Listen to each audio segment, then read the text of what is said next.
Song Machine Season 1 Strange Times by the Gorillaz, the official 7th studio album by the British virtual band, which was released as episodic singles throughout the whole year. The Gorillaz have always been known to take a lot of creative and unique approaches to every album that they drop. I think every album that they have made, they just come out with something new. Even if you think that you've heard everything by the Gorillaz, they surprise you with something new in every album that they make. And I think that's the reason why we all still really want to hear more from this mysterious virtual band.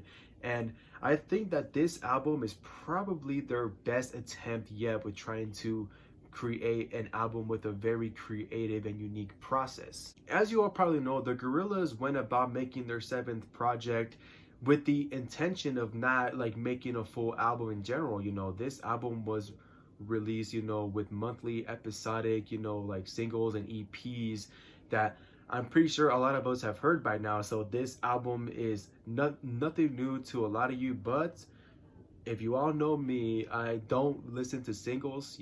I wait till the whole album comes out.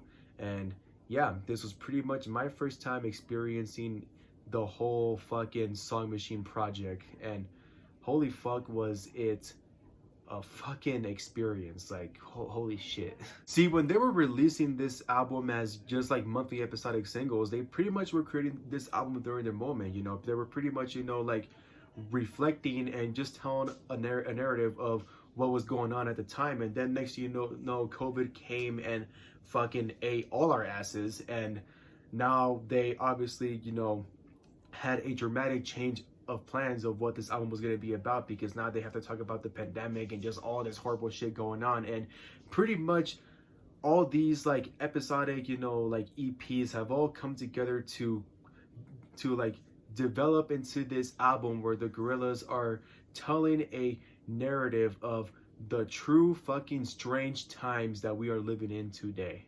It's no doubt that the Gorillaz instantly became an internet sensation at the start of their career, not only because of how mysterious they are, and you're constantly wondering, who is the person behind that voice and who are the people, behind these sounds and all that shit, but because every album they make, they just give you something new to experience. Every Gorillaz album is just a whole big fucking trip, and it's something that you are going to remember for a very long time now. It seems that the Gorillaz have been working with the same kind of style that they've been doing in the start of their career, which, to be honest, I don't really mind, because they've obviously it's been working out for them, from 2001 all the way till 2010 when The Fall came out. After that they took a long hiatus, and we obviously were wondering when they were ever going to come back. And then 7 years later, in 2017, we finally got the new project by the Gorillaz, Humans, which was the start of them, trying to do this sort of experimental thing,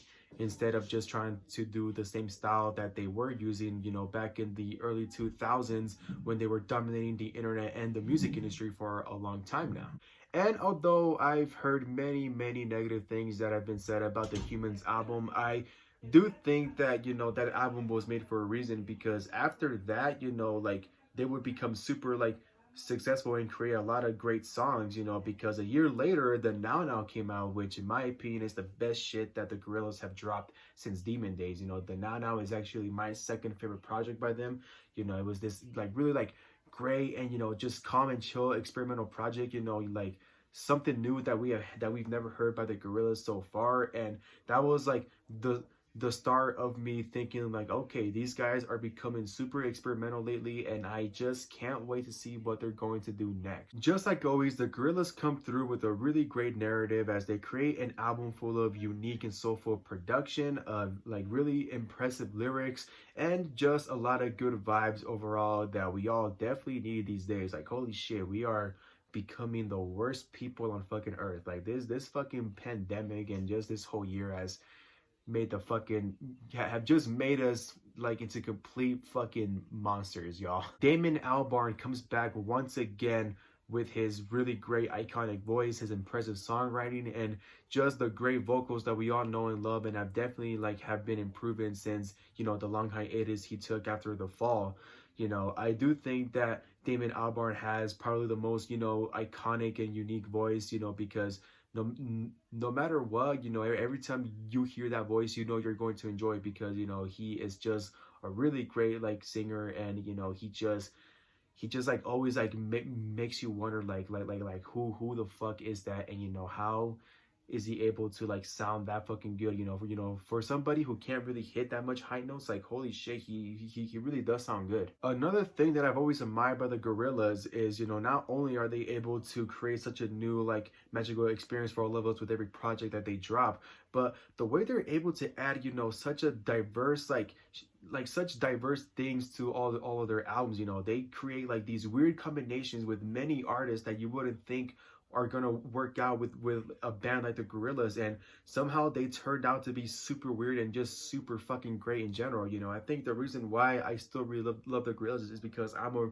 very weird person in general, and I love, you know, weird shit, especially in music, and I feel that that's something that we don't have that much, you know, unfortunately. You know, a lot of like these artists are scared to be weird, and you know, the Gorillaz are not scared to be weird whatsoever, you know, and that's what I really enjoy. I really enjoy the really great alternative rap vibes that we got throughout this whole album, especially with tracks with Schoolboy Q and Earth Gang. You know, Schoolboy Q shows up on a track entitled Pac-Man, which is a really like weird experience. You know, Schoolboy Q is this super hardcore gangster. You know, he's a fucking Crip for God's sakes, and this man shows up on a fucking Gorillaz album, and for some reason I just really enjoyed it. Like I said, it was super weird. Like I was still trying to wrap my head around it. I was like who the fuck invited Schoolboy Q here? You know, like holy shit, I was not expecting that song to be so good. You know, it is all these like weird combinations of rap and fucking like alternative rock and shit like that, and you know, it just sounded so good, you know. And it's weird because it's a kind of style that you wouldn't think that Schoolboy Q would be good at, because he isn't singing on this album. You know, he is, you know, absolutely, you know, 100% fucking rapping throughout the whole time, and it just turned out to be super good. And Earth Gang shows up on the track entitled Opium, which I guess that one is more like expected, and I guess acceptable to people who like are not that big fans of hip-hop, because to be honest, Earth Gang is a pretty like weird and wacky and just a very like funny like a rap duo in general. You know, these dudes have like really like funny high-pitched voices and shit. You know, they like obviously have a lot of humor in a lot of the shit that they write. So obviously, you know, like they are a perfect combination for the Gorillaz, because the Gorillaz are super weird, and you know, Earth Gang are just very weird in general. You know, the fucking, you know, outcast of the whole fucking Dreamville crew, in my opinion. So I think they worked really well with this. You know, they really contributed well to the weird, strange, like fucking vibe that this whole album creates. Another weird combination was the track entitled MLS with JPEG Mafia and the J-pop group Chai, which I have never heard of before. You know, I didn't think they were gonna work well with somebody like JPEG Mafia, who's just like really like old-fashioned, like, you know, lyrical, boom bap sort of rapper. But it fucking did. You know, like, you know, Chai did the chorus. They are really great singers. I think they really contributed well to this, you know, weird vibe, you know, even though I don't understand Japanese, but I really did enjoy it. And JPEG Mafia just, you know, went with the flow, you know, just fucking did his own thing on this song as well. You know, it was just like super obscure. Like I just couldn't believe what I was hearing. You know, fucking JPEG Mafia like collaborating with a fucking J-pop group. Like that shit was fucking weird, but I really enjoyed it. And since the Gorillaz are British, I did really appreciate that they decided to shine a light on the underground grime scene that we have in Britain. You know, a very like really like unique and impressive, you know, scene in music that doesn't unfortunately, you know, get the props they deserve. And you know, they do it by collaborating with two of the best rappers that we have in Britain right now, which is Skepta and Slowthai. Slowthai shows up on the track entitled Momentary Bliss, which I was already expecting it to be super fucking weird, because you know, the way I describe fucking Slowthai is he's pretty much the British version of Denzel Curry. Like this man is fucking foul as fuck. Like he is super hardcore. Like I don't know where the fuck this dude came from, but you know what? I appreciate his weirdness, even though that I am low-key kind of creeped out by it sometimes. And instead of getting the hardcore, you know, sort of like Slowthai vibes that I was expecting, I just pretty much got a much more chill, you know, sort of like testing his lyrical ability, Slow Tie, which I really appreciated. You know, he was stepping outside of his comfort zone. You know, not really trying to do that hype shit, and you know, I really did appreciate that. And Skepta shows up on the track entitled How Far, which is this really old school grime song, which I also really appreciated. You know, like I said, you know, the grime scene in Britain is really impressive and underrated. You know, it doesn't get the props it deserves, and it's the reason, it's people like Skepta that are the reason why people like do enjoy it, because you know, they are just super lyrical. You know, they're super impressive. You know, they don't mumble. You can honestly tell what they're saying. You know, it's just unfortunate that this scene of music doesn't always get the props they deserve. So hopefully they'll start getting a lot more bigger, especially being in an album with, you know, the Gorillaz, who are really like a respected band, you know, despite of how mysterious and weird they are. And finally, the main event of this fucking album, my favorite track on the album, The Pink Phantom, with a feature, with a very unexpected feature, a very surprising feature with Elton John and fucking Black. I'm not even fucking around. Elton John and Black on a fucking song together. Yeah, I couldn't believe it either. I was like, what the fuck is this gonna sound like? Elton John and Black are completely different fucking artists. I mean, come on. You have somebody like Elton John, who is a really like great like fucking legend, a well-respected fucking like musician and person in general. You know, he fucking like took on the world and gave us something new when he showed up in the fucking rock scene in Britain. And Black, who is a very mysterious R&B singer, you know, not as mysterious as, you know, Brent Faiyaz or Bryson Tiller, but you know, he does, you know, work well with the really like great like creepy like R&B like atmospheres, almost as if he's a part of the EXO record label group.